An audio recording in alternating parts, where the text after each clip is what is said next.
కళ్ళ ఎదుటే రాజకీయం అటు ఇటు మారిపోతూ ఉంటుంది. మాటలు అటు ఇటు మారిపోతాయి. దానికి ప్రత్యక్ష సాక్ష్యం గంటా శ్రీనివాసరావు గారు ఆ మధ్యన నా రాజీనామా ఎందుకు ఆమోదించరు అంటూ నినదించారు. ఇప్పుడు ఎందుకు ఆమోదిస్తారు అని ప్రశ్నిస్తున్నారు.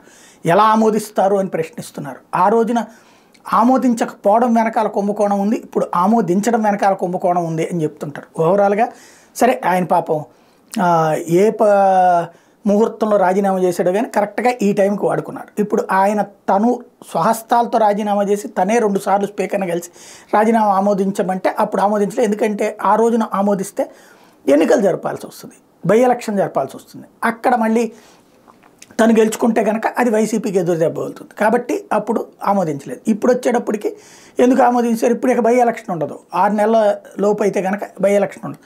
కాబట్టి ఇప్పుడు ఆమోదించారు. ప్లస్ రాజ్యసభలో అతనికి ఓటు హక్కు ఉండనీయకుండా తను హైకోర్టుకి అప్రోచ్ అయ్యారు. హైకోర్టులో వాదనలు వినిపించారు. నెక్స్ట్ మరి జడ్జిమెంట్ ఏమొస్తుంది? నోటీసులు అయితే ఇచ్చింది హైకోర్టు. ఏది స్పీకర్కి వీళ్ళకి దాని మీద జడ్జిమెంట్ ఏమొస్తుందో చూడాలి.